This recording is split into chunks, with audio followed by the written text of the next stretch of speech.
Meu marido me proibiu de abrir a estante da biblioteca. Disse isso pela primeira vez logo após o casamento, quando a casa ainda cheirava a verniz novo e promessa antiga. Apenas não toque naquela chave, pediu, com um sorriso tranquilo, quase doce. Eu ri, achando ser uma dessas excentricidades românticas de quem carrega memórias de família. Mas, ao longo dos anos, percebi que a proibição tinha um peso diferente, como uma muralha silenciosa erguida entre nós. O tempo passou, a casa se encheu de sons familiares, o tilintar das xícaras, o estalar do piso de madeira, o vento batendo nas cortinas. Tudo parecia normal, até aquela noite.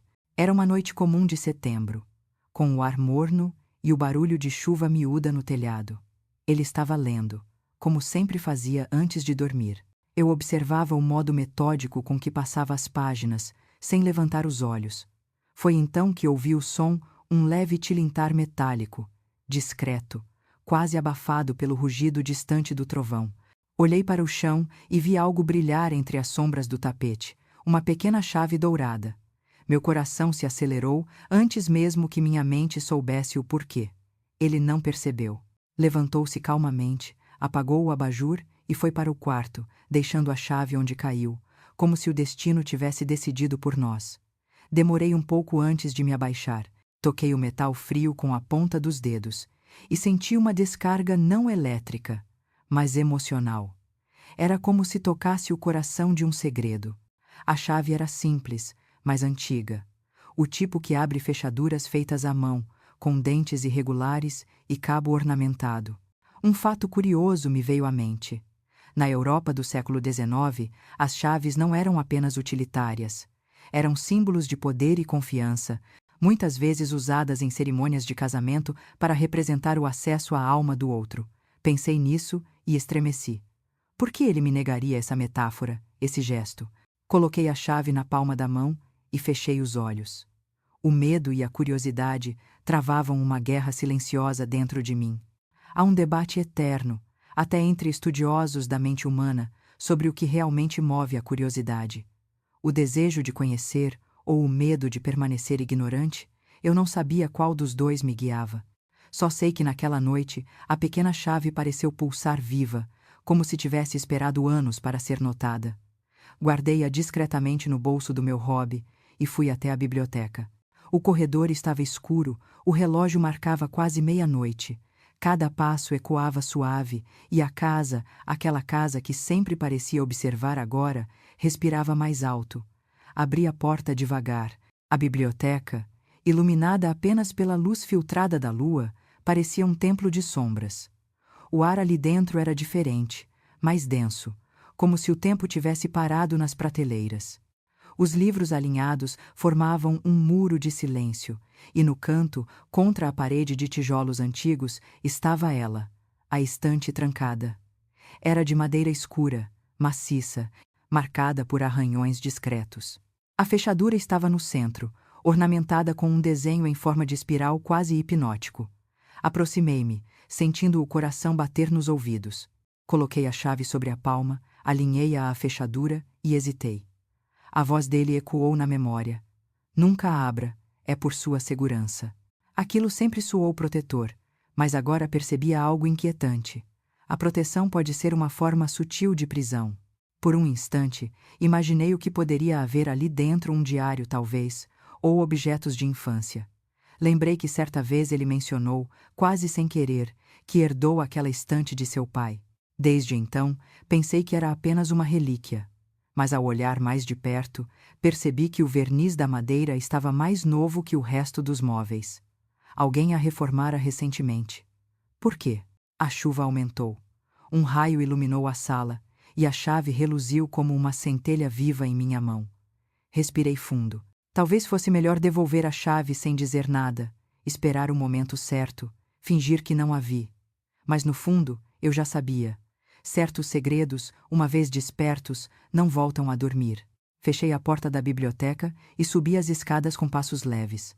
O som da chuva parecia seguir-me, como aplausos distantes de algo prestes a acontecer. Entrei no quarto e encontrei meu marido dormindo, o rosto sereno, como o de quem não teme nada. Guardei a chave dentro de uma caixinha de música que herdara de minha mãe. O som frágil da melodia encheu o quarto clair de Lune, de Debussy, uma canção sobre luz e escuridão.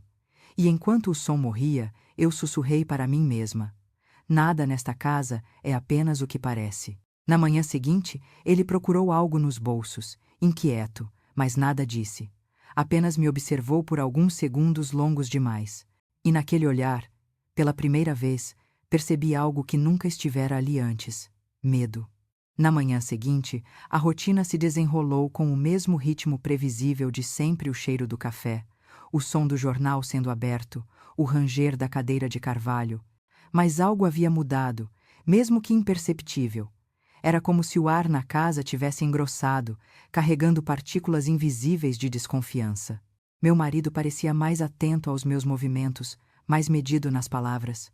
"Dormiu bem?" perguntou, com o mesmo sorriso calmo, mas havia uma hesitação mínima, uma pausa no olhar. Eu respondi com serenidade: "Sim. E você?" Ele assentiu, desviando o olhar para a janela, onde o sol filtrava-se pelas cortinas em listras douradas. A casa antiga parecia acordar devagar, como se também ouvisse o que não era dito. A biblioteca ficava no extremo leste da casa, onde o sol da manhã nunca chegava por completo. Era o cômodo preferido dele e o mais distante de mim. Às vezes, passava horas ali, apenas sentado, em silêncio. Eu costumava pensar que era uma forma de meditação, uma fuga para dentro de si. Mas agora, cada minuto que ele passava lá dentro me parecia um ritual de guarda, não de paz. O som do trinco da porta da biblioteca, quando ele a fechava, soava como um selo. Há algo curioso sobre casas antigas. Dizem que elas absorvem as emoções de quem as habita. Os estudiosos de arquitetura emocional ainda debatem se isso é pura superstição ou uma percepção sensorial real, o eco das vibrações humanas retidas na madeira, nas paredes, nas fendas do tempo. Eu, que nunca acreditei em nada disso, comecei a me perguntar se as vigas daquela casa estavam impregnadas das histórias que jamais foram contadas. Certa tarde, enquanto ele lia na sala, ouvi novamente aquele ruído quase inaudível, à madeira do assoalho, se curvando sob um passo leve demais. Achei que fosse o vento, mas o vento não respira. Caminhei devagar pelo corredor, e pela fresta da porta entreaberta da biblioteca, vi um reflexo de luz se mover. A porta estava destrancada. Fiquei parada, observando, até perceber que ele estava lá dentro, de costas, parado diante da estante proibida. A mão dele repousava sobre o trinco da fechadura, sem girá-lo. Parecia conversar em silêncio com o próprio móvel. Voltei alguns passos para não ser vista, e um arrepio subiu pela minha nuca. Naquele instante, compreendi que o medo dele não era de que eu descobrisse algo, era de que aquilo o descobrisse primeiro. À noite, quando fomos dormir, notei que ele estava inquieto. Virava-se de um lado para o outro, como se as sombras na parede formassem perguntas. "Você anda muito calado", eu disse. Ele respondeu: "É o trabalho, só isso." Mas havia algo estranho. Desde que ele se aposentara, o trabalho era apenas uma lembrança. Eu quis insistir, mas me contive. O silêncio é uma arma antiga em casamentos longos, às vezes fere mais que qualquer palavra. Dias depois, ele recebeu uma carta. O envelope era grosso, de papel amarelado, sem remetente. Quando o carteiro entregou, ele subiu imediatamente para a biblioteca, sem explicar. Eu ouvi o barulho da chave girando na fechadura. Ficou lá por mais de 2 horas. Quando desceu, o rosto estava pálido, o olhar distante. "Alguma notícia ruim?" perguntei, tentando soar natural. Ele respondeu apenas: "Nada que você precise se preocupar." Essa frase, dita com ternura e firmeza, ecoou dentro de mim por dias. O comportamento dele tornou-se mais tenso, quase paranoico. Começou a trancar janelas, revisar portas, vigiar o portão 2 ou 3 vezes antes de dormir. A cada gesto, parecia que o passado se aproximava, e ele tentava em vão segurá-lo. Havia noites em que eu o ouvia andar de um cômodo a outro, descalço, com passos suaves. Às vezes, ele parava diante da porta da biblioteca e ficava ali por minutos, imóvel, como se escutasse algo vindo de dentro. Certa vez, murmurei: "Você está ouvindo alguma coisa?" Ele respondeu: "Nada. O silêncio é só mais alto aqui. Mas havia algo naquele silêncio. Algo que vibrava entre as paredes e parecia observar-me quando eu passava. No espelho do corredor, às vezes eu achava ver reflexos que não me pertenciam. E, numa dessas manhãs, encontrei uma pena branca sobre o tapete da biblioteca. Nenhum pássaro entrara ali, e mesmo assim ela estava lá, intacta, como uma lembrança que o tempo deixara cair. Um fato curioso, que li certa vez num artigo acadêmico, dizia que penas encontradas dentro de casas antigas, especialmente em cômodos fechados, eram sinais de memórias atmosféricas, partículas de queratina, que se desprendem de antigos travesseiros de pena e se reanimam com variações de umidade. Era uma explicação racional, mas o autor terminava com uma observação intrigante. Talvez nem tudo o que flutua na casa venha do ar, algumas coisas vêm da alma. E naquela manhã, pela primeira vez, eu comecei a acreditar nisso. Os dias seguintes foram uma dança silenciosa entre mim e ele eu, fingindo não saber da chave, ele fingindo que nada mudara. Mas o olhar dele às vezes pousava sobre mim com um brilho diferente, como se tentasse ler meus pensamentos. À noite, ele começou a trancar a porta da biblioteca com mais força, e guardava a chave em algum lugar que eu não conseguia ver. O medo dele crescia, e com ele, a minha curiosidade. Afinal, o que poderia ser tão terrível a ponto de precisar de 2 décadas de silêncio para ser guardado? A primeira fissura real na rotina apareceu num sábado de manhã, quando uma visita inesperada bateu à porta. Era um homem de meia idade, alto, com um sobretudo cinza gasto e um olhar que misturava respeito e algo mais sombrio. Culpa. Chamava-se Doutor Álvaro, um antigo colega de meu marido, segundo ele mesmo apresentou. O encontro foi breve, mas tenso. O visitante apertou a minha mão com cordialidade, olhou discretamente ao redor da casa e disse: "Faz tempo que não piso aqui. A biblioteca continua intacta?" Meu marido, que até então sorria, empalideceu. "Não há necessidade de falar disso", respondeu, a voz mais firme do que o habitual. O visitante apenas acenou, com um meio sorriso que parecia saber demais, e completou: "Só espero que certas coisas tenham ficado bem guardadas."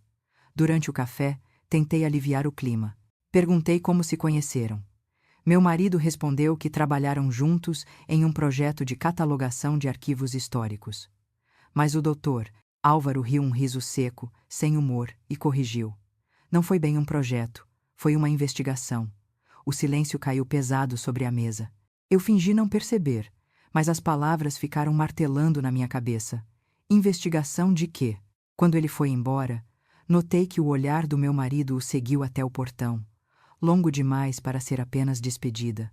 Assim que o carro sumiu na curva, ele trancou a porta da frente, acendeu um cigarro, algo que não fazia há anos, e ficou imóvel, encarando o nada.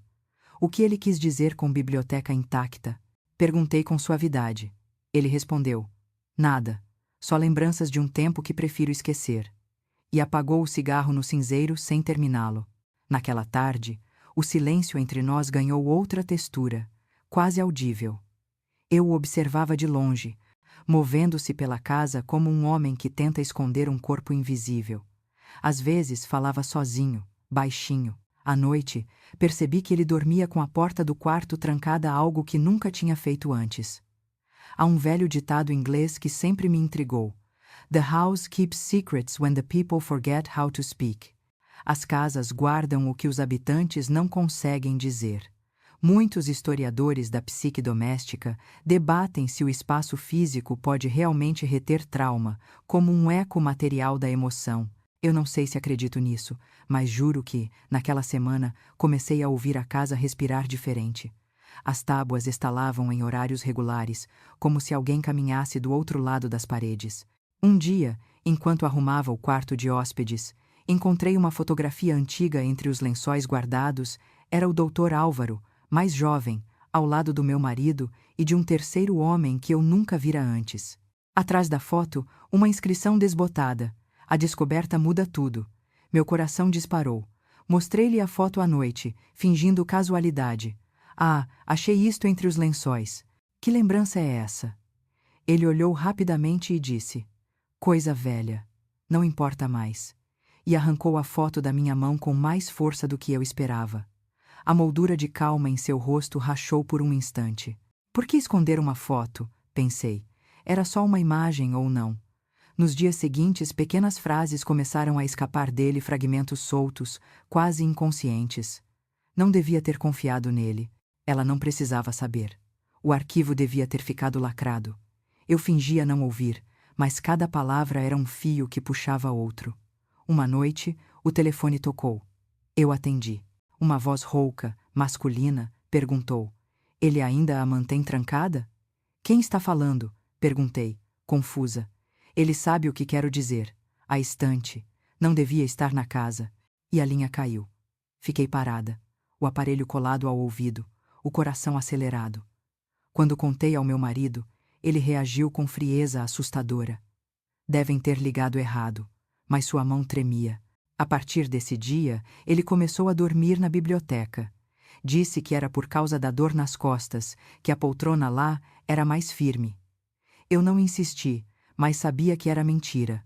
Às vezes, durante a madrugada, eu me levantava e via a luz por baixo da porta. Havia sombras se movendo lá dentro. E uma vez, juro que ouvi o som de papel sendo rasgado lento, metódico, como quem tenta apagar a própria história. Há uma teoria curiosa entre os estudiosos da memória material. Dizem que os objetos têm uma consciência passiva, uma forma de armazenar intenção humana. Queimar um papel, portanto, não é apenas destruir a matéria, mas tentar reescrever a vontade contida nele. Talvez fosse isso que ele fazia, não destruir provas, mas a si mesmo em pedaços. Na manhã seguinte, encontrei cinzas no cinzeiro da biblioteca. Misturadas a elas, um pequeno fragmento de papel trazia metade de uma palavra. Verda. Talvez verdade, talvez verdugo. Guardei o fragmento na palma da mão e soube que, qualquer que fosse o segredo escondido naquela estante, não era mais apenas dele. A estante ficava encostada à parede norte da biblioteca, entre duas janelas altas de vidro fosco que filtravam a luz em tons de âmbar. Sempre fora o móvel mais imponente da casa, feita de nogueira maciça, com entalhes em forma de folhas de era subindo pelas bordas. Havia algo quase orgânico nela, como se crescesse devagar com o passar dos anos. Desde o início, ele me dissera que era uma herança do pai, mas quando perguntei certa vez onde fora construída, respondeu apenas: "Em um lugar que já não existe." A frase me pareceu poética na época. Agora, soava como confissão. Passei dias observando a estante à distância, estudando suas fendas, suas marcas, o brilho do verniz. Tinha 4 portas de vidro, e por trás delas, livros de lombadas uniformes, encapados em couro marrom, sem títulos visíveis. O que me intrigava não era o conteúdo, era a perfeição da ordem. Nenhum grão de poeira, nenhum espaço irregular, nenhuma dobra. Tudo ali parecia cenográfico, como se o interior tivesse sido arranjado para distrair o olhar do verdadeiro segredo. Certa tarde, enquanto limpava a moldura superior, notei algo.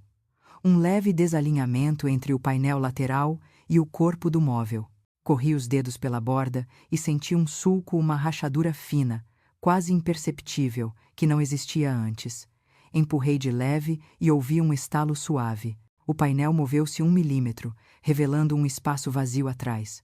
O coração bateu forte, mas recuei. Fechei rapidamente e voltei a limpa lá, fingindo normalidade. Não queria que a casa me denunciasse. Naquela noite, durante o jantar, mencionei casualmente que a estante parecia precisar de reparos. Ele levantou o olhar de imediato. "Reparos?" perguntou, com o garfo suspenso no ar. "Sim, um pequeno desnível na lateral. Talvez a madeira tenha inchado." Ele sorriu ou tentou sorrir. "Não se preocupe, amanhã eu vejo isso." E mudou de assunto. Mas a mão dele tremia quando pegou o copo de vinho. Há um detalhe fascinante sobre móveis antigos. No século XIX, marceneiros costumavam criar compartimentos secretos em estantes e escrivaninhas para guardar documentos confidenciais. Alguns desses compartimentos eram tão bem projetados que permaneciam invisíveis por gerações. Há até um debate entre restauradores sobre quantos desses esconderijos ainda permanecem desconhecidos, como cápsulas do tempo esperando um toque errado para se revelar. Talvez o meu marido soubesse disso. Talvez tivesse encomendado a estante justamente por esse motivo. No dia seguinte, ele saiu cedo, dizendo que precisava resolver assuntos bancários. Esperei que o portão se fechasse e o som do motor do carro sumisse na rua. Fui direto à biblioteca. A luz da manhã tornava o ambiente mais frio e o silêncio era denso. A estante parecia me observar. Retirei a chave da caixinha de música, aquela mesma que guardava meu segredo, e caminhei devagar até a fechadura. O metal entrou com facilidade, como se esperasse por mim. Girei lentamente. Um estalo seco cortou o ar. Por um instante, nada aconteceu. Então, a fechadura girou completamente, e um clique suave respondeu. Senti o peso simbólico daquele som. As portas abriram-se milimetricamente, revelando fileiras de livros tão bem alinhados que pareciam soldados. Nenhuma poeira, nenhum título, apenas volumes idênticos, encapados em couro escuro. Puxei o primeiro. O cheiro era de papel velho, mas não de mofo, um cheiro doce e metálico, como o de algo que envelhece com orgulho. Folheei e percebi que as páginas eram todas em branco. Todos os livros, aparentemente, eram assim. Sem texto, sem marcas, apenas páginas lisas. Por um segundo pensei em uma metáfora perversa. Livros sem palavras, como vidas sem lembrança. Mas então percebi algo diferente. Cada volume tinha uma leve marca de pressão na lombada, como se escondesse algo sob o couro. Passei o dedo e senti uma borda interna, fina. O sétimo livro da primeira prateleira parecia mais pesado. Tirei-o, examinei e ouvi algo solto lá dentro. Balancei e uma folha caiu, um recorte de jornal amarelado com a data de 1987. O título: Desaparecimento misterioso de jovem professora em Vila Costeira. Meu sangue gelou. O nome da mulher me era familiar, mas não lembrava de onde. Li o texto inteiro. Dizia que a mulher, chamada Elisa M., desaparecera após sair para visitar um colega de pesquisa, cujo nome não fora divulgado pela polícia. Havia suspeitas, mas nenhuma prova. O artigo terminava com uma frase perturbadora. A família do colega envolvido recusou qualquer comentário. Senti a garganta seca. Era possível que meu marido tivesse sido esse colega? O tempo batia, ele vivia na mesma cidade naquela época. Fechei o livro e recoloquei-o exatamente como estava. Voltei a trancar a estante, guardei a chave e fiquei parada diante dela por longos minutos, tentando entender se o que eu tinha visto era real. Quando ele voltou, parecia mais calmo. Me trouxe flores, como se pressentisse a culpa. Durante o jantar, comentou casualmente: "Você sabe que há coisas que devem permanecer esquecidas, não é?" Eu olhei para ele, sentindo que havia algo por trás daquela frase. "Depende", respondi. "Esquecer é uma forma de morrer um pouco." Ele não respondeu. Apenas baixou os olhos para o prato, e pela primeira vez em 20 anos percebi que havia medo no homem que eu achava invencível. Mais tarde, enquanto ele dormia, fui até a janela e olhei para o reflexo da estante através do vidro. A lua projetava sua sombra contra a parede, e por um instante, juro que vi algo se mover dentro, um lampejo, um brilho, como se o segredo ali guardado respirasse por conta própria. O peso da descoberta me acompanhou pelos dias seguintes como uma sombra silenciosa. O recorte de jornal, dobrado com cuidado e guardado entre páginas em branco, parecia emitir um murmúrio próprio, uma lembrança que queria ser escutada. Evitava olhar diretamente para a estante, mas era impossível não sentir a sua presença. Ela parecia respirar, como um ser vivo à espera de ser despertado de novo. Meu marido, por outro lado, tornou-se uma presença espectral dentro da casa. Passava mais tempo isolado na biblioteca, fingindo ler, mas eu sabia que não era leitura o que o mantinha ali. Às vezes, escutava murmúrios vindos do cômodo, palavras soltas, nomes repetidos. Uma noite, escutei-o dizer Elisa em voz alta. Fingi estar dormindo, mas por dentro tudo se partiu. Na manhã seguinte, perguntei casualmente: "Você conheceu alguém chamada Elisa?" Ele parou de mexer no café, os dedos rígidos sobre a colher. "Por que pergunta isso?" Li esse nome num artigo antigo sobre o desaparecimento de uma professora. A história me lembrou algo que você comentou sobre seu tempo no litoral. Ele me olhou por longos segundos e depois sorriu aquele tipo de sorriso que se esforça para parecer humano. Coincidência. Elisa era um nome comum naquela época, e mudou de assunto, mas o modo como segurou a xícara, trincando levemente a porcelana entre os dedos, denunciava o que as palavras tentavam esconder. Curiosamente, naquela mesma tarde, ele decidiu viajar. Disse que precisava resolver questões da herança do pai em outra cidade. Volto em 2 dias, afirmou, sem me encarar. No momento em que o carro saiu, o silêncio que ficou não foi de ausência, mas de expectativa. Voltei à biblioteca. Dessa vez, não hesitei.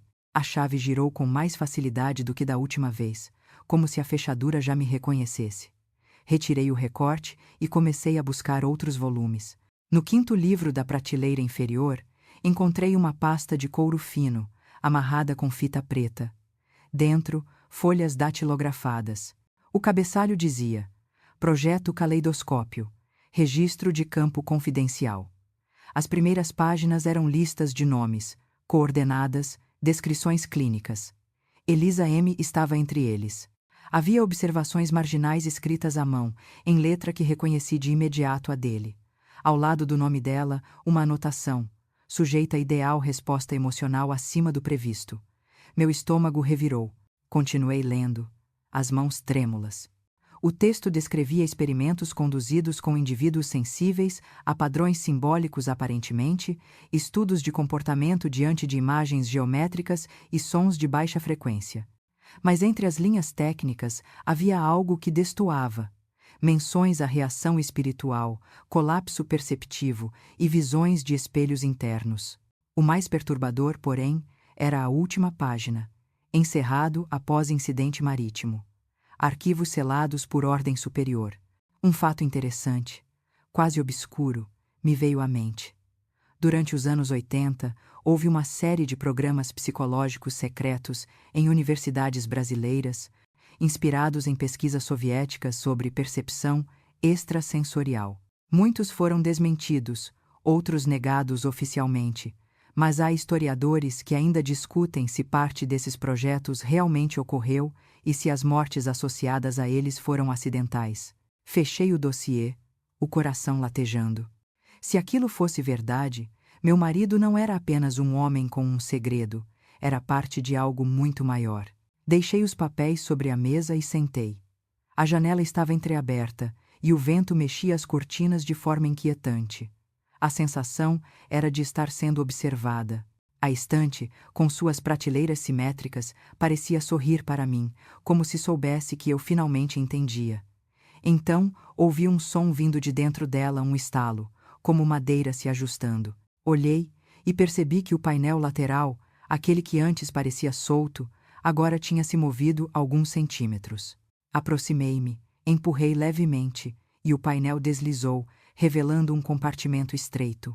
Dentro dele, uma vela derretida presa por cera seca, e um retrato antigo de 2 pessoas à beira do mar.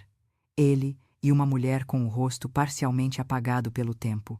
Atrás da foto, uma frase escrita a lápis: Prometo que ninguém mais saberá. O som da campainha me fez pular. Corri para esconder tudo e fechei a estante. Era o jardineiro, trazendo as ferramentas. Quando entrei novamente, percebi algo estranho. O dossiê havia desaparecido. Procurei em todas as prateleiras. Nada. Ele voltara mais cedo. Naquela noite, ele não mencionou a viagem, nem perguntei. O ar entre nós era pesado, feito de silêncio comprimido. Enquanto ele lia no sofá, perguntei de repente: Você acredita que a verdade pode destruir uma pessoa? Ele levantou os olhos e respondeu: Não. A verdade não destrói. Ela só mostra o que já estava quebrado. Essa resposta me atravessou. Fui dormir com a certeza de que a casa guardava mais do que segredos. Guardava ecos de uma culpa antiga, viva, esperando apenas o momento de se fazer ouvir. Durante a madrugada, acordei com o som do relógio marcando 3h15. Era um som comum, mas naquela noite soava diferente, como se cada tique ecoasse dentro de mim. A cama estava fria do lado dele. Percebi que ele havia saído. Desci as escadas em silêncio, o piso de madeira rangendo sob meus pés descalços. A luz da biblioteca estava acesa, filtrada pela porta entreaberta. Aproximei-me devagar, tentando controlar a respiração. Lá dentro, ele estava sentado diante da estante, a vela acesa sobre a mesa, o rosto meio escondido pela sombra. Falava baixo, como se confessasse algo a alguém invisível.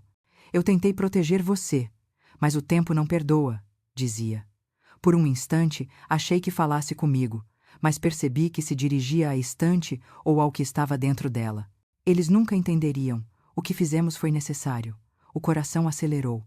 Afastei-me antes que me visse, subindo de volta ao quarto com o cuidado de quem foge de um animal adormecido. Fiquei acordada até o amanhecer, observando a luz mudar de cor nas paredes. Havia algo de terrivelmente humano na sua culpa e, ao mesmo tempo, algo que escapava à lógica. Na manhã seguinte, ele agiu como se nada tivesse acontecido. Fez café, leu o jornal, perguntou se eu queria sair para caminhar. Sua calma era quase teatral, e aquilo me assustava mais do que qualquer confissão. Eu também fingi normalidade, mas por dentro já planejava. Passei o dia inteiro refletindo sobre a chave, o recorte, as anotações do projeto Caleidoscópio. Lembrei que o artigo mencionava uma vila costeira. Peguei o carro e disse que iria visitar uma amiga. Dirigi até a cidade litorânea onde ele morara, a 3 horas dali. A vila parecia parada no tempo, ruas estreitas, fachadas descascadas, cheiro de maresia antiga. No pequeno arquivo municipal, pedi para ver jornais da época de 1987. O atendente, um homem de cabelos brancos, franziu o senho ao ouvir o nome Elisa M. Ah, a professora. Lembro do caso. Nunca encontraram o corpo. Mostrou-me uma foto dela num dos recortes. Cabelos curtos, sorriso tímido. A sensação de déjà vu me atingiu como um golpe. Era o mesmo rosto, ou quase da mulher na foto encontrada atrás do painel. Só que ali, ela parecia viva, vibrante. O atendente comentou: dizem que o homem com quem ela trabalhava desapareceu logo depois também. Alguns acham que fugiu do país. Perguntei o nome. Ele folheou alguns papéis e respondeu: Paulo Martins. Meu marido. Senti um frio subir pela espinha. Voltei para o carro sem falar nada. O mar estava cinza, encrespado. O vento carregava areia e lembranças. Há um conceito fascinante estudado por psicólogos forenses, o efeito plateia. A tendência humana de racionalizar o inaceitável quando ninguém parece reagir. Durante anos, talvez eu tenha sido a plateia silenciosa de uma história distorcida, fingindo não ver os sinais. Quando cheguei em casa, ele estava me esperando na sala. Saiu sem avisar, disse em tom neutro. Fui resolver umas coisas, respondi. Ele apenas me observou, como quem tenta calcular o que já foi descoberto. Você foi até lá, não foi? Perguntou, finalmente. Até onde? Você sabe. Não respondi. Ele deu um passo à frente. Há coisas que você não deveria procurar. A verdade, às vezes, é como o mar, parece calma, até que você pisa fundo demais. Passei por ele em silêncio, subi para o quarto e tranquei a porta. À noite, ouvi-o novamente na biblioteca. Desta vez, o som era de papéis sendo rasgados e algo pesado sendo movido. No dia seguinte, encontrei marcas de cera derretida no chão, perto da estante. O cheiro de fumaça leve ainda pairava no ar. Quando abri a janela, vi o quintal coberto de cinzas. Ele estava queimando algo no jardim, os restos de documentos. Fiquei observando de longe. Ele levantou os olhos e, ao me ver, disse apenas: algumas memórias não podem ser deixadas por escrito. Curiosamente, entre as cinzas, percebi algo que o fogo não consumira completamente. Um pedaço de fotografia, mostrando apenas o braço de uma mulher com uma pulseira de madrepérola. Eu tinha uma igual presente de casamento. Naquela noite, antes de dormir, toquei a caixinha de música e ouvi novamente Clair de Lune. A melodia parecia mais lenta, mais triste. Pensei no mar, na professora desaparecida, na promessa escrita atrás da foto. Prometo que ninguém mais saberá. E percebi que essa frase talvez fosse um pacto entre os dois, e que eu, sem querer, estava prestes a quebrá-lo. Esperei que ele saísse para a farmácia, um percurso que ele costumava esticar para não cruzar com vizinhos, e fui direto à biblioteca. Não pedi licença a nada, nem à casa, nem à minha própria hesitação. A chave, fria entre os dedos, pareceu emitir um zumbido íntimo quando entrou na fechadura. O clique desta vez não me assustou, soou como um convite antigo a que eu chegara tarde demais. Abri as portas e, por um segundo, encarei apenas fileiras de couro anônimo, colunas de silêncio. Respirei fundo, retirei o primeiro volume da segunda prateleira, depois o segundo, o terceiro. E então deixei de tirar livros e passei a mover um mecanismo. Quando a quinta lombada saiu, ouvi por trás um deslocamento de ar. Um painel interno recuou um dedo, revelando o que eu já pressentia, uma segunda pele da estante, mais fina, como um forro de segredo. Empurrei com o nós dos dedos. O painel cedeu. Atrás, um nicho estreito, protegido do pó, guardava cadernos de capa preta amarrados com barbante, envelopes pardo, tiras de negativos fotográficos e um maço de recortes de jornal. O cheiro mudou. Um misto de tinta antiga, cola animal e algo agridoce. O mesmo odor dos álbuns de família que atravessaram décadas. É um fato. Fotografias em papel de gelatina e prata padrão, durante boa parte do século XX, exalam um aroma que os conservadores reconhecem de olhos fechados. É o tempo saindo do papel como um gás invisível. Toquei o primeiro caderno. A capa tinha marcas circulares, talvez de uma xícara. Quando desamarrei o barbante, as folhas rangiram de leve, e uma poeira de fibra dançou na luz. As primeiras páginas eram listas. Nomes, datas, pequenas descrições entrecortadas por símbolos triângulos, espirais, quadrados incompletos. Reconheci 2 nomes que já lera no projeto Caleidoscópio, mas aqui a caligrafia era menos científica, mais íntima, como se ele tivesse trocado o jaleco por uma confissão.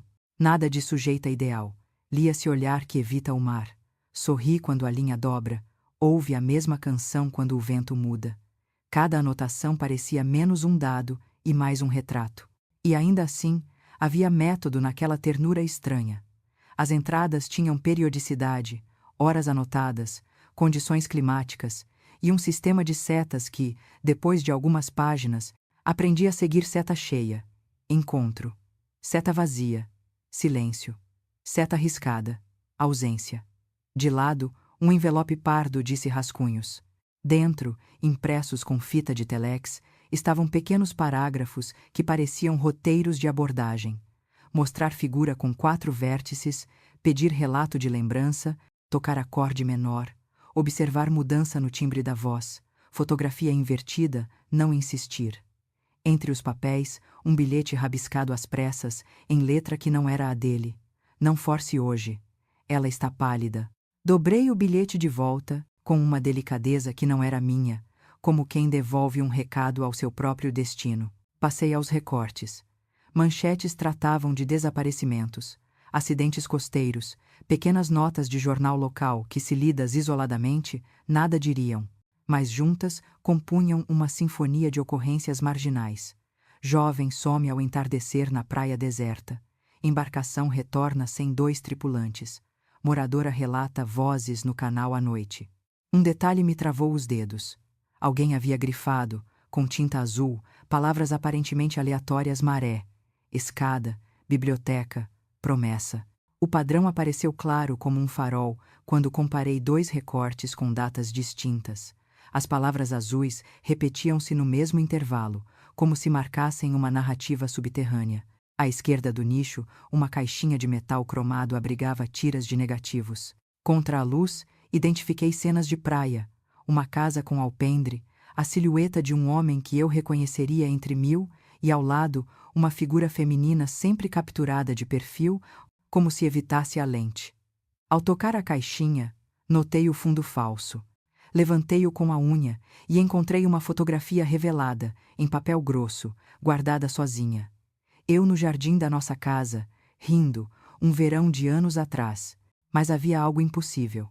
A sombra que me fazia rir vinha de uma mulher inclinada sobre mim, e não era nenhuma vizinha ou parente, a mesma figura de perfil dos negativos, recortada pela luz, oferecendo-me uma pulseira de madrepérola idêntica à minha.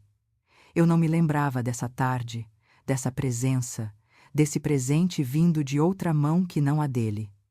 Senti o estômago se contrair. Não era apenas uma foto antiga, Era uma memória que alguém plantou no papel e deixou murchar na minha cabeça. Coloquei a fotografia sobre a mesa, sem conseguir desviar os olhos. Ao lado, um caderno menor, com elástico, trazia a palavra passagens na capa. Dentro, além de anotações de datas e horários, havia mapas desenhados à mão, setas do jardim à biblioteca, da biblioteca ao porão, do porão à rua lateral. Pequenas cruzes marcavam lugares onde supostamente o ouvido pega mais. Cantos de parede, degraus, a viga do teto do escritório. E uma lista curiosa, quase infantil, intitulada Coisas que Acalmam. Luz âmbar, a canção da lua, chá de erva cidreira, ler em voz baixa. Lembrei de Clair de Lune e senti que algo, há muito tempo, vinha sendo ensaiado à minha volta sem que eu percebesse. Um tidbit excêntrico me veio à lembrança restauradores antigos. Para limpar páginas amareladas sem danificá-las, usavam miolo de pão do dia anterior, rolando-o como uma borracha, até que a sujeira se prendesse à massa. Pensei nisso, e tive a sensação boba e dolorosa de que alguém, por anos, vinha apagando partes de mim com um pão invisível. Voltei aos recortes. De 1989, trazia a foto de uma escada de pedras indo ao mar. Alguém anotara à margem, onde ela hesita. Outro, sem data, recortava apenas um parágrafo. A família solicita privacidade. O caso continuará em segredo até nova ordem. Segredo de quem? De qual família? A margem repetia setas e espirais. Foi quando, ao virar a pilha, caiu de dentro um cartão de visita do Dr. Álvaro, já amarelado. No verso, a caneta azul dizia: "Se abrir, não abra tudo." O conselho bateu em mim como uma onda fria. Eu já abrira demais? Ou ainda nada? Por fim, voltei à fotografia solitária. Observei com cuidado para não me enganar. Ao ampliar com a lupa que encontrei entre os cadernos, notei 2 detalhes. O grão da imagem, fino demais para as nossas câmeras domésticas na época, e um reflexo de janela na borda que não correspondia a nenhuma janela do nosso jardim.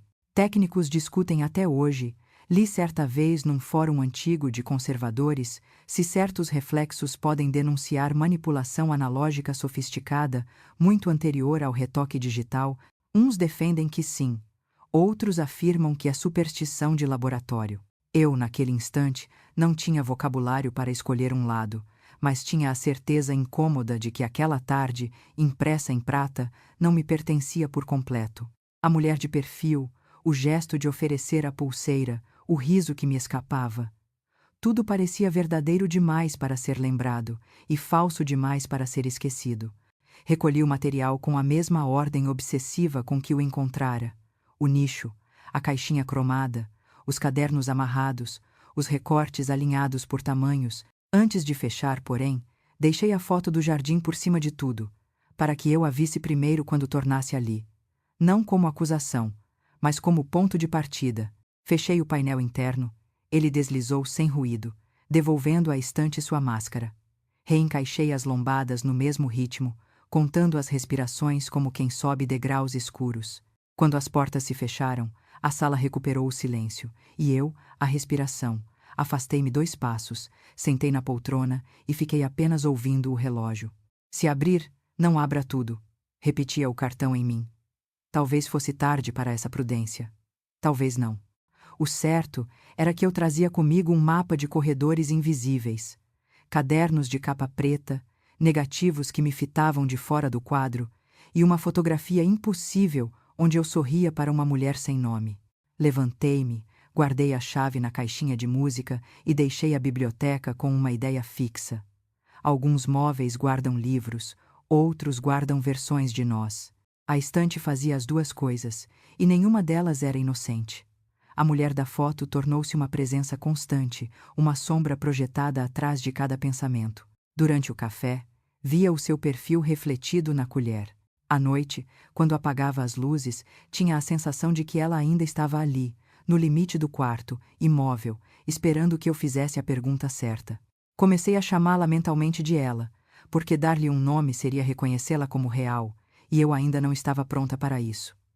Meu marido, por outro lado, parecia cada vez mais distante. O olhar dele deslizava por mim como se me enxergasse através de um vidro. Você tem andado estranha, disse um dia. Está tudo bem? Respondi, apenas cansada. Ele assentiu, mas continuou me observando, como se soubesse que o cansaço não era físico. Voltei aos cadernos. Havia algo neles que me chamava de volta, como se cada página fosse um espelho torto. Em um dos volumes, encontrei o que parecia ser um diário fragmentado, datado entre 1985 e 1987. As primeiras anotações eram curtas, quase técnicas observações sobre comportamento, sono, respostas emocionais. Depois, o tom mudava. Ela sorri quando finge não entender, mas entende tudo. Talvez demais. Outra entrada dizia: hoje ela perguntou sobre o que guardo atrás da estante. Ri, mas senti medo. O pronome ela aparecia dezenas de vezes, até que, em uma das últimas páginas, a caligrafia se torna trêmula. Não consigo distinguir se é ela quem fala ou se já é a casa. As vozes misturam-se. Parecia a confissão de um homem à beira da loucura, mas uma loucura metódica que anotava o próprio delírio com precisão científica. Fechei o diário e senti uma náusea leve. Foi então que notei uma folha solta entre as páginas. Nela, colada com fita antiga, havia uma carta escrita à mão, em papel fino, com uma caligrafia elegante, feminina. Paulo, começava, a chave deve permanecer com você. O que deixamos ali não pode ser revelado. Eles não entenderiam. O restante da carta falava de medo, de arrependimento e, por fim, de amor. Se alguém abrir, me encontrará nas palavras que faltam. Li a última frase repetidamente, como se ela tivesse sido escrita para mim. Um detalhe curioso sobre caligrafia. Segundo grafólogos, quanto mais a escrita se inclina para a direita, maior é o impulso emocional da pessoa. Quando volta à esquerda, há retração, culpa ou medo. A dessa mulher oscilava entre as duas direções, como se cada linha travasse uma batalha interna. À noite perguntei a ele, fingindo desinteresse: você já escreveu cartas de amor que não entregou? Ele me olhou por um instante e respondeu: as melhores cartas são as que ninguém lê. Aquela frase, dita em tom filosófico, teve o efeito de um golpe. Nos dias seguintes, percebi que ele começou a trancar não apenas a biblioteca, mas também o escritório.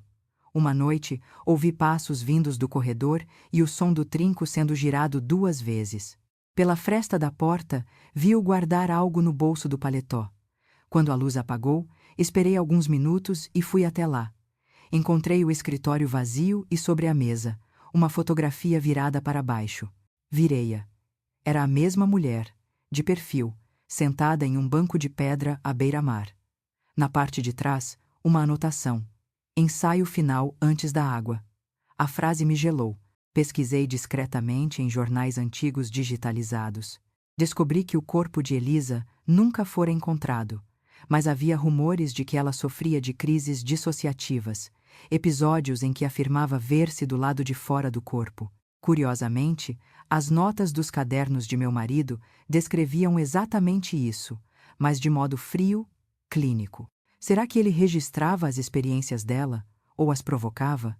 Entre os pesquisadores do comportamento, há um debate antigo sobre o que se chama de transferência identitária, a tendência de projetar em outra pessoa as partes reprimidas do próprio eu. Alguns afirmam que, sob certas condições de isolamento, essa transferência pode tornar-se tão intensa que a mente confunde o outro com uma extensão de si mesma. Li isso certa vez em um artigo e agora tudo parecia ecoar.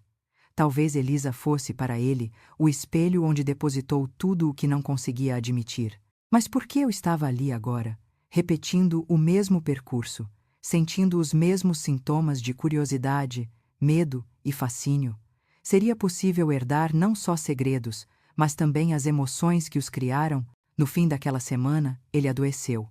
Febre, cansaço, tremores. Passei as noites ao lado da cama, ouvindo-o murmurar palavras desconexas. Não abra. O som do mar, ela ainda está lá. Certa madrugada, ele acordou e me segurou o pulso com força. Você encontrou a carta? Perguntou, ofegante. Qual carta? Menti. Ele me olhou com olhos febris. Então é ela. Ela está tentando outra vez. E desmaiou.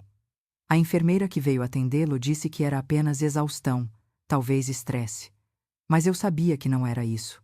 O que o adoecia não era o corpo, era o peso de algo que se mexia dentro dele, como um eco de culpa esperando décadas para se libertar. Naquela noite, fiquei sozinha na biblioteca. Acendi a vela e coloquei a carta de Elisa sobre a mesa. A cera escorreu lentamente, formando pequenas ilhas douradas. O que deixamos ali não pode ser revelado. As palavras vibravam na minha mente como uma prece invertida. E foi então que percebi, pela primeira vez, o som. Um ruído quase inaudível, vindo de dentro da estante, um leve arranhar, como de papel sendo folheado por mãos invisíveis. A chama da vela oscilou. Fiquei imóvel, tentando distinguir o som. Era fraco, intermitente como o farfalhar de páginas num vento que não existia. A estante estava completamente fechada, mas o ruído vinha de dentro, sem dúvida. A chama tremulava e projetava sombras que se moviam de maneira quase coordenada nas bordas das prateleiras. Por um instante, tive a sensação de que os livros respiravam, inflando e recolhendo-se em um ritmo próprio. Aproximei-me devagar. O chão rangia sob meus pés, cada passo parecendo alto demais no silêncio. Quando a minha mão tocou a madeira, o som cessou abruptamente. Fiquei esperando, mas o silêncio era agora um vazio que me pressionava os ouvidos. Então, algo ainda mais estranho aconteceu. O relógio da parede parou. O tic-tac simplesmente morreu, e a vela ficou imóvel, sem tremor algum. A casa inteira pareceu suspensa. Um frio subiu pelas minhas costas, e tive a nítida sensação de que, por um segundo, o tempo se dobrara sobre si mesmo. Eu sabia que aquilo não fazia sentido, mas o corpo entende o medo antes da razão. Tentei racionalizar. Talvez fosse corrente de ar, dilatação da madeira, vibração de algum cano. Os engenheiros e físicos ambientais ainda debatem, afinal, se certas construções antigas realmente amplificam sons internos como órgãos vivos. Um artigo que li certa vez falava de microecos de ressonância, fenômenos acústicos raros que fazem as casas soarem como se tivessem voz própria. Talvez fosse isso, mas havia algo que o raciocínio técnico não alcançava. Abri lentamente as portas da estante. Os livros estavam no mesmo lugar, alinhados, intocados, mas no chão, diante dela, havia uma folha caída. Peguei-a com cuidado. Era uma página arrancada de um dos cadernos, escrita em letra apressada, quase ilegível. Se alguém ler isto, saberá que ela não se afogou. Ela entrou por vontade própria. Eu só fechei a porta. O papel tremia nas minhas mãos. Fechei a porta. Que porta? A do mar? A do porão? A do próprio corpo? Sentei-me na poltrona, ainda segurando o papel. O mundo parecia girar mais lento. O nome dela, Elisa, agora soava diferente, não mais o nome de uma vítima, mas o de alguém que escolhera o abismo. E ele, meu marido, talvez não fosse o carrasco que imaginei, mas o guardião de um pacto impossível. Voltei o olhar para a estante. Entre as frestas das prateleiras, algo reluzia. Inclinei-me e percebi um filete metálico, uma segunda chave, menor, quase oculta sob o rodapé. Puxei com a ponta dos dedos e senti o metal frio. Na base, gravadas letras minúsculas, 87. O mesmo ano da carta, o mesmo da pesquisa, o mesmo do desaparecimento. Sabia o que precisava fazer. Fui até o porão. A lâmpada oscilava, lançando sombras longas sobre as paredes de pedra. O chão estava úmido, e o ar cheirava a ferro e sal. No canto, um móvel coberto por lençol de linho. Retirei-o e encontrei um armário de metal, com uma pequena fechadura enferrujada. A chave encaixava perfeitamente. O clique ecoou como um trovão abafado. Dentro havia caixas de arquivos, pastas seladas com fita adesiva e um envelope grande com o carimbo. Instituto de Pesquisa Psicológica de São Vicente, 1987. Abri o envelope e retirei o conteúdo. Entre os papéis amarelados, encontrei um relatório datilografado. O título: Experimento 3. Regressão de identidade espelhada. Li as primeiras linhas e o estômago se contraiu. Objetivo: induzir percepção de duplicidade psíquica em sujeitos emocionalmente sensíveis, observando a emergência de memórias alternativas em espelho. Resultado preliminar. Sujeito E.M. Apresenta resposta além do esperado, relatando ver sua própria figura, observando-a através da água. A letra manuscrita dele aparecia no rodapé. Limite ultrapassado. Encerrar imediatamente. Meu coração batia descompassado. O texto falava de espelhos líquidos, som de baixa frequência e testes conduzidos na biblioteca anexa. Era como se a própria casa tivesse sido o laboratório. O relatório terminava abruptamente. Incidente ocorrido às 23h14. Sujeito desaparece entre reflexos de superfície. Testemunha única mantém silêncio. E no verso da última folha, uma anotação em lápis. A estante foi construída para contê-la. Soltei o papel. A estante para contê-la, como se fosse uma cela, um túmulo. Um fato curioso me veio à mente. Em antigas tradições judaicas, existia o conceito de Dibibuk, espíritos aprisionados em objetos de madeira para impedir que vagassem pelo mundo. Os estudiosos ainda discutem se o mito nasceu do medo da morte ou do remorso. Eu nunca acreditara em nada sobrenatural, mas diante daquela estante, sentia que as metáforas haviam se tornado matéria. Subi as escadas com as pernas trêmulas. O relógio voltara a funcionar, marcando 23h14 a hora do relatório. Quando abri a porta da biblioteca, o vento que veio de dentro apagou a vela que eu deixara acesa. E então ouvi um sussurro, quase um soluço, uma voz feminina, tênue, dizendo o meu nome. Maria. Soltei a chave. O som não veio da imaginação, veio de dentro da estante. Por um instante, acreditei ouvir o som da água gotejando, como se o mar batesse do outro lado das prateleiras. E misturada ao ruído, uma melodia fraca clair de lune, tocada distante, como se uma caixa de música estivesse presa lá dentro, girando sozinha há décadas. Fiquei paralisada diante da estante, o coração pulsando alto demais para caber dentro do peito. A música vinha e ia, como se o vento a fizesse oscilar entre este mundo e outro. Clair de lune, a mesma melodia da caixinha de música no meu quarto, a mesma que tocava toda vez que eu guardava a chave. A coincidência era impossível. Dei 2 passos à frente, e nesse instante, a canção cessou abruptamente. O silêncio que se seguiu foi tão denso que parecia ter peso. Maria. A voz novamente, agora um pouco mais nítida, mais próxima. Eu podia jurar que vinha de trás dos livros, do mesmo painel que eu abrira antes. A vela, recém-acesa, tremia como se algo respirasse perto dela. Toquei o móvel. A madeira estava gelada, úmida, e por um instante senti o mesmo cheiro do marçal, algas, algo velho. Quem está aí? Perguntei, minha voz quase um sussurro. Nenhuma resposta, apenas o som distante de goteiras invisíveis. Então, como num reflexo, puxei o 7º livro da prateleira, o mesmo que certa vez soltara um recorte, e o painel recuou sozinho, lento, rangendo. Atrás dele, o nicho que eu já conhecia parecia ter se transformado. Não havia mais os cadernos, nem a caixa de metal, apenas uma superfície lisa, coberta por uma fina camada de água, refletindo a luz da vela. O reflexo mostrou meu próprio rosto, mas por um segundo o rosto piscou e o reflexo sorriu de volta. Gritei e dei um passo para trás, mas a água permaneceu imóvel. Tentei convencer-me de que era cansaço, luz, imaginação.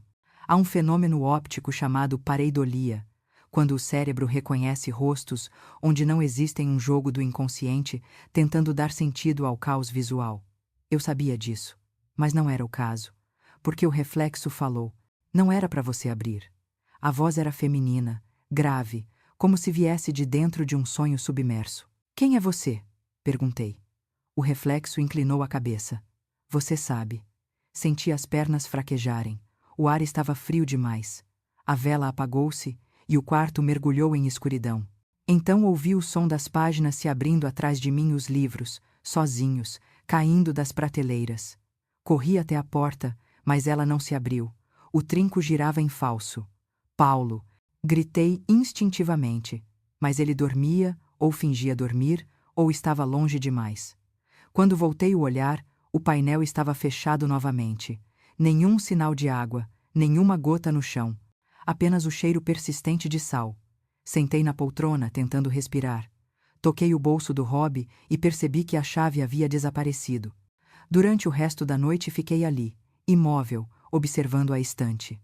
De tempos em tempos, a madeira estalava como se respirasse. Quando o dia nasceu, o primeiro raio de sol atravessou o vidro e iluminou algo no chão. Uma pena branca, molhada. Peguei-a com cuidado. Não era de nenhum pássaro conhecido. O formato era quase translúcido. Pouco depois, ele desceu as escadas, o rosto cansado, os olhos fundos. Você não dormiu? Perguntou. Não. Entrou na biblioteca ontem à noite? Ele insistiu. Tentei mentir, mas minha voz falhou. Ouvi um som, a música. Ele suspirou, fechando os olhos. Então é tarde. Sentou-se na poltrona, encarando a estante. Há coisas que se abrem sozinhas quando são lembradas. Fiquei em silêncio, esperando. Ele continuou. Ela era como você. Curiosa, inquieta. Queria entender tudo. O que aconteceu com ela, Paulo? Ele passou a mão pelo rosto, exausto. O projeto era sobre espelhos da mente, sobre a percepção duplicada. Elisa acreditava que o mar podia funcionar como espelho perfeito, que certas frequências de som abririam o que ela chamava de porta líquida. Eu a ajudei. Achei que era ciência, mas o que vi, ele parou, a voz embargada. Naquela noite, ela entrou no mar. O corpo nunca voltou, só o som, o mesmo som da caixa de música, o mesmo que você ouviu. Tentei entender. Mas a estante? Por que trancá-la? Porque a trouxe comigo. Aquele móvel é feito com a madeira do cais antigo, do lugar onde ela desapareceu. Eu mandei construir para guardar o que sobrou. Acreditei que, se mantivesse as coisas trancadas, ela ficaria em paz. E ficou? Ele olhou para mim e o olhar bastou como resposta. Há uma teoria, mencionada em círculos acadêmicos de psicologia experimental, chamada ressonância de memória. A ideia de que emoções intensas podem ficar presas em objetos materiais e reativar-se quando alguém emocionalmente compatível entra em contato. A ciência nega qualquer comprovação, mas há estudiosos que juram ter visto evidências. Naquele instante, eu deixei de duvidar. Fomos interrompidos por um som abrupto, o estalo seco da madeira partindo. A estante tremia levemente, como se algo se movesse por dentro. Paulo levantou-se de súbito. Não se aproxime. Mas era tarde. O painel se abriu sozinho, e por um breve segundo a superfície de água reapareceu, só que desta vez havia uma silhueta nítida ali dentro. Uma mulher de cabelos escuros, o rosto sereno, olhando para nós com um misto de compaixão e tristeza. Ela voltou, sussurrei. Ele caiu de joelhos. Perdoa. A figura dentro da água ergueu a mão, e algo reluziu em seus dedos a chave dourada. Em seguida, o reflexo se desfez em ondas lentas, e o painel fechou-se. Quando corremos até lá, não havia nada. Nenhum sinal de umidade, nenhuma marca, apenas a chave caída no chão, novamente fria, novamente real. O jantar daquela noite foi o mais silencioso de todos os nossos anos juntos. A mesa, sempre arrumada com a precisão que ele tanto prezava, parecia uma caricatura de normalidade. Os talheres brilhando, o vinho aberto, a vela acesa, mas entre nós havia algo quebrado, irreparável, uma rachadura que atravessava o ar e dividia a casa em dois tempos, o antes e o depois da estante. Ele comia devagar, o olhar perdido, as mãos trêmulas segurando o garfo. Às vezes, olhava para mim e parecia querer dizer algo, mas desistia. Finalmente, foi ele quem quebrou o silêncio. Ela não devia ter aparecido para você. Olhei firme. Ela sempre esteve aqui. Eu só não via. Ele fechou os olhos, respirou fundo. Você não entende. Há forças que se ligam à culpa como o sal à água dissolvem-se e permanecem inseparáveis. Fiquei calada. Não sabia se ele falava metaforicamente ou se acreditava, de fato, que aquela mulher Elisa ainda existia entre nós. Mas dentro de mim, algo começava a se inclinar perigosamente para o lado da crença. Depois do jantar, ele ficou na sala, olhando para o fogo da lareira, e eu subi para a biblioteca. A chave ainda estava comigo. Passei os dedos por ela e senti o frio metálico pulsar como um coração adormecido. A vela do cômodo ainda guardava o cheiro do sal e da noite anterior. Aproximei-me da estante e, por um momento, fiquei observando o reflexo do fogo dançando no vidro das portas. Tudo parecia calmo, comum, mas uma linha de poeira fina marcava o chão diante do móvel, como se alguém tivesse passado ali há pouco. Lembrei da figura na água, do olhar dela, e senti pela primeira vez, não medo, mas pena. Abri a estante. Nenhuma anomalia. Os livros estavam lá, as prateleiras intactas. Apenas o 7º volume da prateleira inferior parecia ligeiramente deslocado. Retirei-o e, atrás dele, encontrei um envelope pardo dobrado, com o nome Álvaro escrito em letra firme. Sentei na poltrona e o abri. Dentro havia uma carta datada de 1987 e um contrato de compra de móveis sob medida. O cabeçalho trazia o nome da marcenaria que ele sempre mencionava, Oficina São Vicente, madeira de cais marítimo reaproveitada. A carta, porém, era o que mais me chocou. Paulo, o móvel está pronto. Como combinamos, o compartimento interno foi ajustado para as dimensões solicitadas. A trava dupla só poderá ser aberta por dentro. Espero que não precise usá-la, como disse. Eu também a vi, e compreendo o que quer conter. A madeira é antiga, e, segundo o carpinteiro, ainda canta quando o vento muda. Cuide-se. A culpa é uma corrente mais forte que qualquer maré. Assinava. Álvaro. As mãos me tremiam. Uma trava que só se abria por dentro. Guardar quem? Ou o quê? A madeira estalou. Quase deixei a carta cair. A estante parecia responder à leitura, como se aquelas palavras a tivessem acordado. Você não devia estar aqui, sussurrou uma voz familiar atrás de mim. Virei e era Paulo, pálido, os olhos fundos. Você sabia, disse ele, a voz quebrada. Sabia desde o começo. Não, eu só encontrei o que você tentou esconder. Eu tentei salvá-la, gritou, e a raiva saiu misturada com dor. Ela queria atravessar o reflexo. Dizia que do outro lado estava a lembrança verdadeira. Eu só. Fechei a porta. A respiração dele estava curta. E depois, quando o mar se calou, eu mandei fazer essa estante. A madeira ainda cheirava a maresia. Achei que se eu trancasse tudo os papéis, as memórias, o som, ela descansaria. Mas a culpa não dorme. Ela toca piano na mente quando a casa silencia. De repente, a lareira da sala estalou alto. O som fez a luz da biblioteca oscilar, e por um segundo, a parede atrás da estante pareceu mover-se. Uma sombra feminina delineou-se ali, nítida, como uma silhueta projetada de dentro para fora. Paulo caiu de joelhos. Basta! Gritou, as mãos na cabeça. Você prometeu. A sombra inclinou-se, e uma gota d'água escorreu da prateleira, caindo no chão. Houve um tempo em que eu teria fugido. Mas agora havia uma espécie de calma fria dentro de mim, a lucidez de quem já ultrapassou o medo. Dei um passo à frente e toquei o painel. A madeira estava quente. Ela quer sair, murmurei. Se sair, leva tudo, respondeu ele. A casa, nós, o nome. Então talvez seja isso que ela precisa. Os estudiosos das tradições espirituais falam sobre a lei da libertação por testemunho, a ideia de que uma alma presa entre mundos só encontra descanso quando alguém a vê, verdadeiramente, sem medo. Uns chamam isso de mito, outros de psicologia profunda. Eu não sabia o que era, mas algo dentro de mim acreditava que bastava abrir o suficiente para que o silêncio respirasse. Agarrei a chave e girei.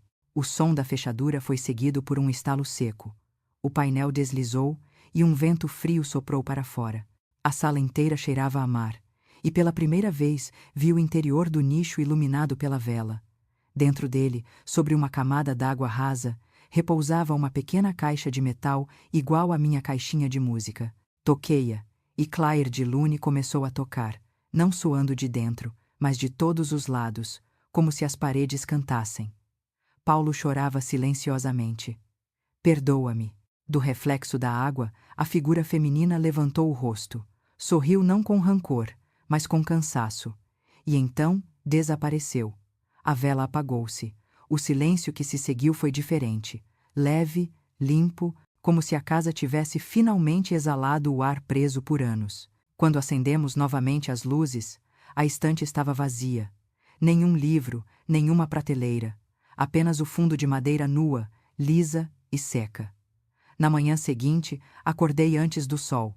A casa estava irreconhecivelmente silenciosa, não o silêncio denso de antes, mas algo mais puro, um vazio respirável, como depois de uma tempestade.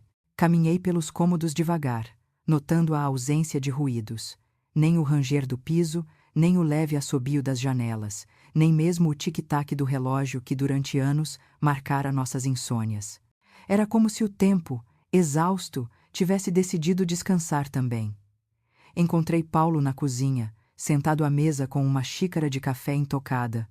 O rosto dele parecia 10 anos mais velho, mas o olhar estava calmo pela primeira vez em muito tempo. Ela se foi, disse, sem olhar para mim. Sentei-me à frente dele, esperando. Não como você pensa. Não foi um fantasma. Foi um pedaço de mim que finalmente se desfez. Ficamos em silêncio, e pela janela aberta o vento trouxe o som do mar distante, suave, repetitivo. Havia algo simbólico nisso, o mar devolvendo sua voz à casa, depois de tanto tempo sendo apenas memória. Depois do café, voltei à biblioteca. A estante, agora sem livros, parecia um arco vazio. Passei a mão sobre a madeira. Ainda havia um leve calor, como o último traço de uma presença. E lá no fundo, onde antes estava o painel, percebi algo que não vira na noite anterior. Uma inscrição gravada com canivete, em letras pequenas e irregulares. Quando a culpa dormir, deixe a luz entrar. A frase me comoveu. Era de Elisa? De Paulo? Da própria casa? Não importava mais. Entre restauradores de arte há uma teoria curiosa. Obras que passam por incêndios, mesmo sem se perderem, mantêm em suas fibras um cheiro de fumaça que jamais desaparece completamente. Dizem que esse cheiro é o testemunho da sobrevivência. Talvez fosse isso o que restara em nós, não o trauma, mas o perfume de algo que sobreviveu ao próprio desespero. À tarde, ele me chamou para a varanda. O céu estava limpo, e o sol refletia no vidro da janela da biblioteca. Vou vender a casa, disse, olhando para o horizonte. Ela cumpriu o que tinha que cumprir. Assenti. Nenhum de nós queria mais dormir sob aquele teto. Enquanto ele falava, uma lembrança súbita me atravessou. O dia em que nos mudamos, anos atrás. Lembro-me de tê-lo visto parado diante da estante, tocando a madeira com uma expressão de ternura e medo. Na época, achei que fosse apenas nostalgia. Agora entendia era despedida. Nos dias seguintes, começamos a empacotar tudo. Curiosamente, a estante permaneceu até o final, como se soubesse que seria a última a partir. O marceneiro veio avaliar o transporte e observou. Curioso. Que madeira estranha. É antiga, mas parece viva. Quando corto assim, ouço um som, quase como se respirasse. Sorri sem responder. Não corte, disse apenas. Deixe-a inteira. À noite, fui até o quintal. A lua refletia na janela da biblioteca. E por um instante vi meu próprio reflexo, mas havia algo diferente. No lugar da sombra cansada que me acompanhava há semanas, vi serenidade. O rosto de alguém que enfim se despediu. Voltei para dentro. Paulo dormia na poltrona, com a caixinha de música aberta ao lado. A melodia soava lenta, quase irreconhecível, como se o mecanismo também quisesse parar. Sentei-me ao lado dele e deixei que a música terminasse. Quando o último acorde morreu, um leve estalo veio da estante, o som simples de madeira, ajustando-se à temperatura da madrugada. Mas, de algum modo, parecia uma respiração de descanso. Há uma expressão entre filósofos existencialistas, a verdade tardia, aquela que não chega para ser explicada, mas para ser suportada. Acho que era isso que vivíamos. Antes de dormir, olhei novamente para o reflexo da janela. Por um instante, achei ver um brilho leve, como o de uma onda se quebrando sob a lua. Não senti medo, senti gratidão. Na manhã seguinte, a estante já não estava lá. Paulo dissera que os carregadores viriam às 6, mas eu não ouvi nenhum ruído. Quando desci, o espaço estava vazio, apenas uma marca retangular mais clara no chão, como uma sombra desbotada. Nenhum som, nenhum sinal, apenas o eco de madeira ausente e o cheiro distante de sal. Talvez ela tivesse encontrado seu caminho de volta ao mar. Os carregadores haviam levado a estante ao amanhecer, e o retângulo mais claro no assoalho parecia um retrato ausente. Passamos a manhã encaixotando coisas menores. Molduras, utensílios de cozinha, livros de capa gasta que não guardavam segredos.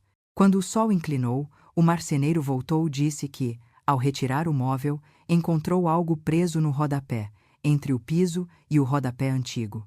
Entregou-me um embrulho embranquecido pelo tempo. Uma caixa de madeira do tamanho de um livro, fechada com uma fita desbotada e lacre de cera quebradiça. Estava debaixo do canto do armário, explicou, coçando a nuca. Se não fosse a alavanca, ficava lá para sempre. Assenti, agradecida, e esperei que ele saísse. Senti o peso. Leve demais para pedras, pesado demais para cartas vazias. Levei a caixa para a mesa da cozinha e chamei Paulo com um gesto. Ele veio devagar, a mão na borda da cadeira como quem busca equilíbrio. Quando viu o lacre, sentou sem dizer palavra. A cera estalou como neve seca ao toque da lâmina. Dentro, 2 pilhas de papéis amarrados por barbante fino e um envelope azul endereçado a Maria. Meu nome. O barbante do meu maço parecia recém-puxado, mas a fibra tinha a aspereza de décadas. No outro feixe, um sobrescrito. Para Paulo, quando a madeira descansar. Foi ele quem abriu primeiro. Eu o vi respirar, segurar e então ceder. A caligrafia era elegante, inclinada, os F alongados como velas ao vento. Paulo, começava, se você ler isto, então a maré cumpriu o que prometeu. Ele levantou os olhos para mim, e eu para ele, nenhum de nós pronto para o que viria. Comecei pela carta com meu nome. Maria, dizia. Não escrevo a você do mundo dos mortos, escrevo do intervalo em que o silêncio aprende a falar. A assinatura ao fim. Elisa. Eu li devagar, como quem percorre uma ponte que talvez não exista. O texto contava a história que os cadernos apenas insinuavam. O projeto, a crença no espelho do mar, a promessa de que uma passagem se abriria não para fugir da vida, mas para devolvê-la inteira. Eu quis ver o outro lado de mim, escreveu, e Paulo quis ver se era possível. Havia ternura e severidade em partes iguais. Ele não me empurrou. Ele segurou a porta. Foi o que pedi. A frase queimou o ar entre nós. Se houver culpa, continuava, que caiba a mim. A curiosidade é um barco com o fundo sempre vazando. Havia páginas e mais páginas, datadas entre maio e setembro de 1987, às vezes só um parágrafo, às vezes 4 folhas seguidas com margens repletas de observações. Hoje, a água mostrou minha mão como se não fosse minha, lia-se numa, e a música tocou de dentro do casco do cais. Em outra, se eu não voltar, não desfaça o que construímos, apenas deixe descansar onde a madeira canta. Eu respirava de forma curta, como se cada linha retirasse uma pequena porção de ar da sala. Do lado, Paulo lia suas cartas com uma intensidade quase infantil, os olhos molhados, a boca se movendo sem som. Um fato simples me atravessou, prosaico e cruel. Tintas de caneta tinteiro dos anos 80, feitas com anilina e água destilada, costumam resistir melhor que tintas esferográficas. Por isso aquelas letras ainda brilhavam levemente à luz, como se recém-escritas. Passei o dedo sem tocar e o brilho azul escuro me pareceu pulsar. Entre as cartas, Elisa inseria pequenas instruções estranhas. Guarde 2 folhas com louro para afastar traças, e de fato havia folhas secas prensadas entre páginas. Pingue uma gota de essência de alfazema no barbante. Assim lembrarás do verão. Quis sorrir, mas o gesto morreu. Havia vida demais nessas pequenas manias. Conservadores de papel chamam de fantasmas vegetais as sombras que as folhas deixam ao longo do tempo. Os contornos claros ficavam ali, mapas pálidos de coisas vivas sobre o silêncio do papel. Paulo encostou a carta no peito. Ela escreveu para você, disse, a voz falhando. Mostrei-lhe a primeira linha. Ele assentiu, e passamos a ler em voz alternada, uma sinfonia desigual de tempos. Em certa carta, Elisa se dirigia a mim como quem conversa com uma amiga do futuro. Se em tua casa houver uma estante que respira, não a tema. A madeira só quer te ouvir. Coloque uma música e fala baixo. Em outra, a mão dela vacilava. Se eu me desmanchar, não é morte, é troca de espelho. E então, numa página fina, quase translúcida, a peça que faltava. Seu pai não nos perdoaria, Paulo. Disse que eu estragara sua carreira e que, se a imprensa soubesse, você afundaria comigo. Ele exigiu silêncio e nomeou o silêncio de honra. A estante foi a solução perfeita. Guardar tudo e chamar de móvel. A verdade antiga tinha novas pernas. Já sabíamos do pai, do encobrimento, mas ler na voz dela abriu uma fresta diferente. Não eram apenas culpa e medo, era também amor mal vigiado, duas pessoas na beira de um precipício segurando uma corda curta demais. Ela falava do Dr. Álvaro com respeito e cautela. Ele viu primeiro, mas preferiu a vida. Eu escolhi o outro lado. Havia um pós-fácil não datado, talvez escrito às pressas. Se você encontrar Maria, diga a ela que a curiosidade é irmã da coragem, e que a coragem, quando termina, vira cuidado. Cuide dele, cuide-se. Parei para beber água e percebi que minhas mãos cheiravam a alfazema. Isso me enterneceu e me aterrorizou. O passado, tão explícito de repente, tinha perfume. Eu a amei, Paulo disse, quase como se pedisse desculpas. De um jeito errado, talvez. De um jeito que não sabia nomear. Eu olhei para ele com uma calma que não esperava de mim. Eu sei, respondi. Agora eu sei. E para minha surpresa, não senti o ciúme ácido dos romances de vingança. Senti uma espécie de reconhecimento. O amor de dois que, ainda que tenha falhado, tentou ser maior do que sua época. Entre as cartas, havia também um pequeno envelope sem destinatário. Dentro, um fio de pulseira de madrepérola, a mesma gema leitosa que algum dia pousou em meu pulso na fotografia impossível. O fio estava rompido, mas cintilava ao sol como pele de água. Guardei um pedaço, Elisa escreveu numa nota mínima, para que o círculo não se feche por completo. Lembrei-me do debate que vez ou outra aparece em revistas de psicologia do luto. Alguns estudiosos ainda debatem se os objetos ancoram a dor, ou, ao contrário, abrem uma ponte para elaborar a perda. Haveria perigo em manter aquele fio? Ou seria exatamente o que nos faltava para encerrar? Antes de recolher os papéis, reparei numa mancha clara em uma das cartas, um círculo alvadio, como o ralo de uma taça antiga. Ao lado, a caneta anotara. Derramei chá. Desculpa. Ri baixo, um riso que me pegou de surpresa. Ela tinha a delicadeza de quem pede perdão ao papel. Coloquei tudo de volta com cuidado, intercalando as folhas de louro onde estavam, e amarrei os barbantes com um nó simples. Paulo recolheu seu maço e beijou o lacre quebrado, gesto que pareceria ridículo em outro tempo, mas ali era o único possível. No fim da caixa, um cartão escrito de lado, quase escondido. Se este for o último vestígio, não o devolva ao mar. O mar não precisa de lembranças. As lembranças precisam de mãos. Fechei os olhos para sentir o peso daquela frase. O mar, que nos enfeitiçara com a promessa de devolução, não era arquivo, era passagem. Arquivo éramos nós. Guardamos a caixa em uma gaveta simples, longe de estantes e segredos, não para esconder, para não transformá-la em altar. Sentamos no chão da cozinha, as costas na parede, e deixamos que o entardecer nos apagasse devagar.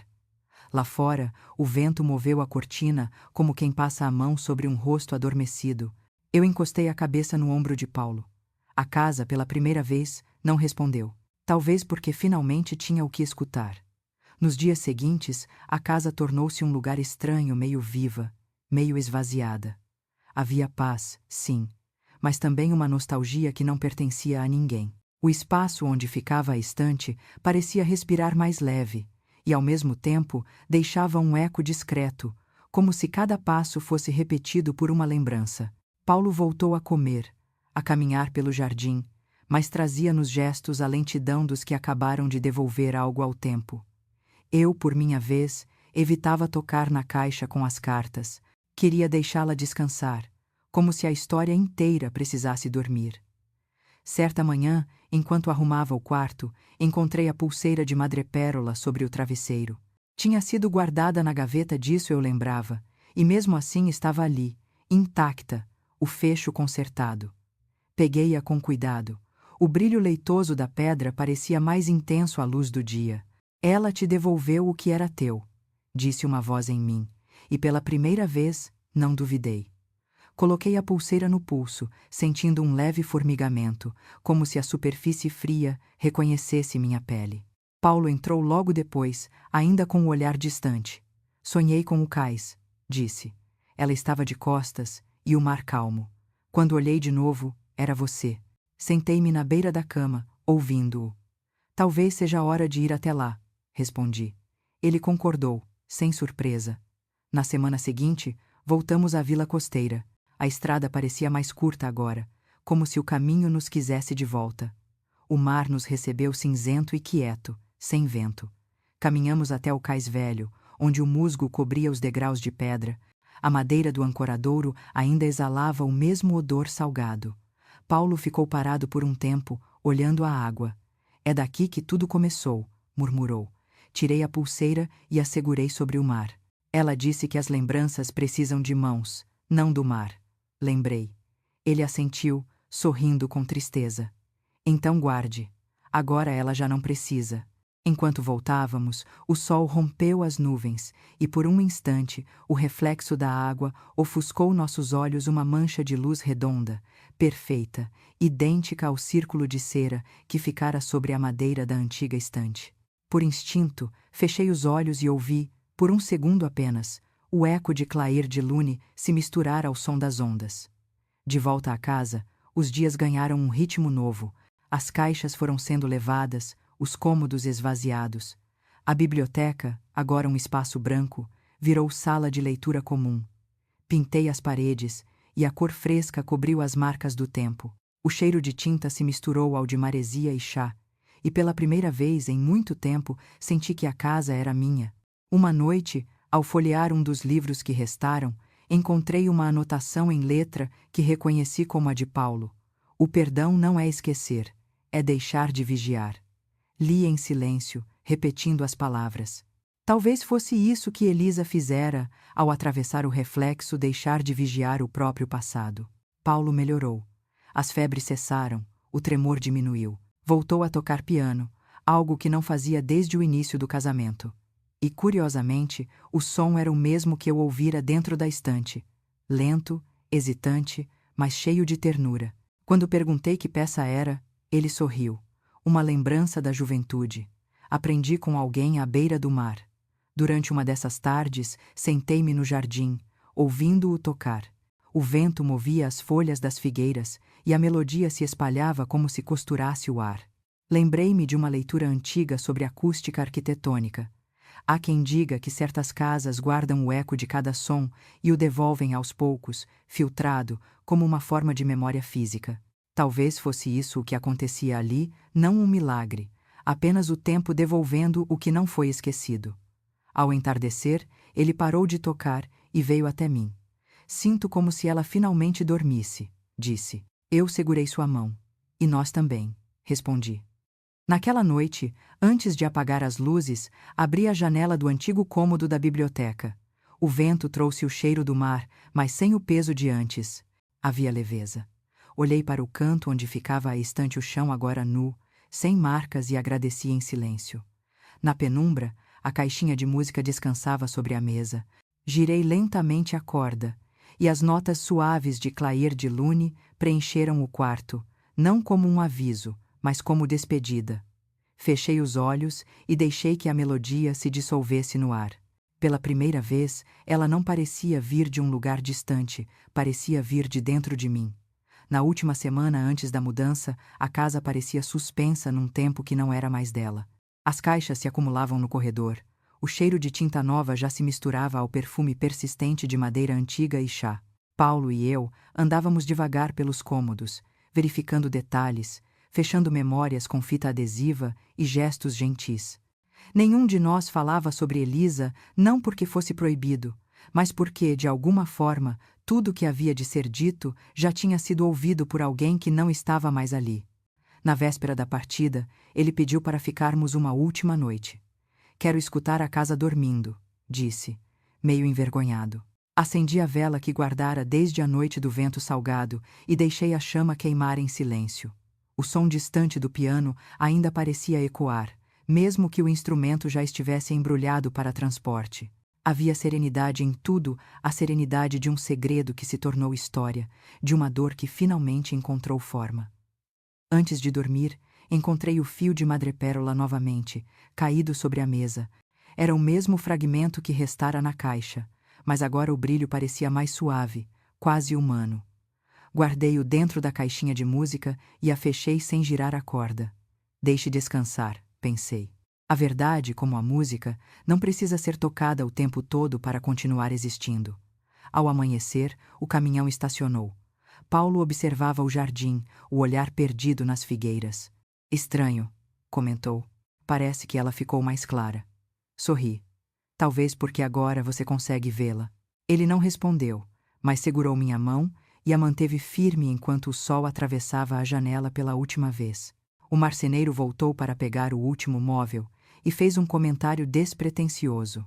Sabe, quando tiramos aquele armário, encontrei um som vindo do chão, uma espécie de vibração. Mas depois parou. Acho que era o vento. Assenti, embora soubesse que não era. Às vezes, quando o silêncio se despede, deixa um sussurro de agradecimento. No caminho de volta à estrada, olhei para trás e vi a casa pela última vez. As janelas refletiam o mar distante, e por um instante a luz formou uma espiral dourada, a mesma que havia na antiga fechadura. Fechei os olhos. Há um debate curioso entre físicos e filósofos da memória sobre o que se chama de persistência da energia emocional. Alguns defendem que cada evento intenso deixa uma marca no ambiente. Uma vibração que nunca desaparece por completo, apenas muda de forma. Eu acreditava nisso agora. Não como ciência, mas como consolo. A nova casa era menor, mais simples, mas o ar parecia limpo, fresco, cheio de futuro. Colocamos as caixas no chão e abrimos as janelas. Nenhum ruído, nenhum eco. Apenas o som das ruas vivas lá fora, o cheiro de pão, o murmúrio cotidiano de um mundo comum. Era reconfortante perceber que, por trás de todo o mistério, a vida continuava em detalhes tão pequenos quanto o vapor que sobe da chaleira. Naquela primeira noite antes de dormir, Paulo me entregou a caixinha de música. Você deve ficar com ela, disse. Girei lentamente a corda. Clair de Lune soou, mais doce do que nunca, sem fantasmas, sem avisos, apenas música. Quando terminou, o ar permaneceu quieto e uma calma profunda tomou conta do quarto. Apaguei a luz e senti a pulseira fria no pulso. O último pensamento antes de adormecer foi simples e claro. O segredo não estava na estante, nem no mar, nem no som estava em nós, na capacidade de olhar para a escuridão e ainda assim desejar a luz. E naquele instante compreendi o que a inscrição queria dizer. Quando a culpa dormir, deixe a luz entrar. A culpa dormira. E a luz, finalmente, havia entrado. A história, agora, parecia distante como um sonho do qual se acorda aos poucos, com o corpo ainda morno de emoção. Os dias seguintes se sucederam em ritmo lento, sem urgência, como se o tempo tivesse aprendido a caminhar descalço. Às vezes, eu ainda pensava na casa, na estante, no mar, mas não com medo. Era um tipo de lembrança que não fere, apenas recorda que já doeu. Aprendi a valorizar o silêncio que não ameaça, aquele que apenas observa. Paulo também mudou. Falava menos. Mas o que dizia tinha o peso exato das palavras que não precisam mais se justificar. De vez em quando, ele tocava piano, e a melodia enchia a casa nova de ecos brandos, sem fantasmas. Com o passar dos meses, percebi que a memória não desaparece, apenas se acomoda. A pulseira de madrepérola, guardada dentro da caixinha de música, tornou-se um pequeno relicário de tudo o que fomos e deixamos de ser. À noite, às vezes, eu a abria e deixava a luz da lua cair sobre o interior de veludo. Nenhuma voz, nenhuma sombra. Apenas o reflexo branco, tranquilo, do tempo em repouso. E quando penso em Elisa, não a vejo mais presa entre espelhos. Vejo-a caminhando na praia, olhando o mar que agora a devolveu a calma. Penso que talvez fosse isso que ela queria. Não ser lembrada como segredo, mas como história. E histórias, quando terminam bem, não morrem, apenas se tornam canções que o vento repete, baixinho, para quem ainda sabe escutar.